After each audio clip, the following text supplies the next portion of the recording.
one of the biggest considerations that you will need to take at hand are the relationships that you currently have in your life. When I came out of the LGBT community, the relationships that I currently had were very important, especially my friendships, for the simple fact either your friends are going to accept your transition into this new life and support you and help you along this journey if they can, or they're going to do what they can to be nonchalant about it, if you will, kind of keep you where you are, not really support you, not really want to hear about this new thing that you're doing because they want to stay the way that they are, or they don't understand, or whatever the case may be. And so relationships are very, very important when you are coming out of the LGBT community. Really, any, new transition that you are getting into in life, your relationships that you have at hand are very important.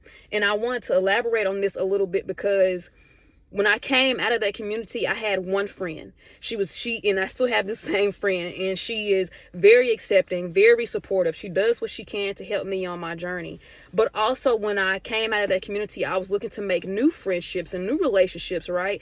And so one of the things that came across my plate was this guy, probably about a year after I had came out, if that long. And it seemed like we were just extremely compatible down to the T. I mean, like, everything was aligning the way that it was supposed to, right? But I had to realize that when you are coming out of a situation like that, you are naturally going to be drawn to others that can relate to whatever it is that you were dealing with. And so it was very easy for me to be drawn to him because it was like, oh my gosh, you understand. You know what I'm saying? You've been through this. You're not going to judge me or make me feel some type of way because you've experienced the same thing that I've experienced. And so it's so easy for us to want to be drawn to someone who has experienced the same lifestyle as we had. And maybe you have a concern the same way I did, like, I don't know if I'm going to be able to date someone who's never lived this life because they're not going to understand my thought process and the things that I've gone through, no matter how I try to break it down. And I don't want to seem like this just vile vessel, like it's going to have to be somebody that's experienced what I experienced. And that's not the truth. And I just wanted to tell you that when you're coming out of that, you're going to experience a plethora of emotions. And the best thing that you can do, date God. Date God. How do you date God?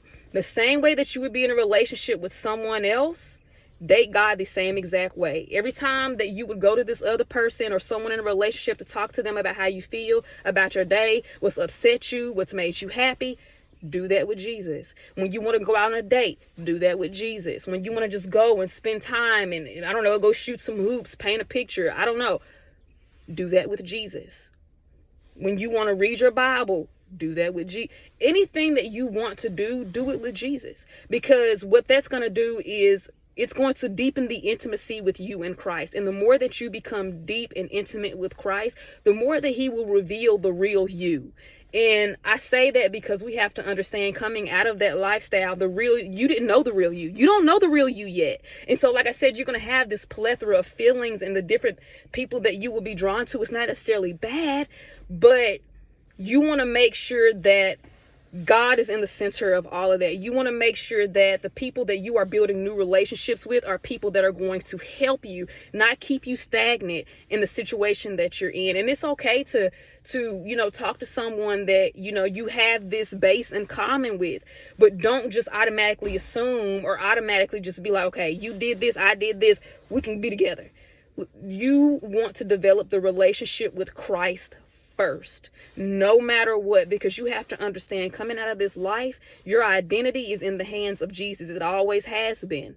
And so you're going to have to allow him to feed your soul and give you your new and true identity, that you may walk as the woman or the man of God that he originally made you to be. And walking in the original identity of the man or woman of God that he made you to be, you will walk into your person.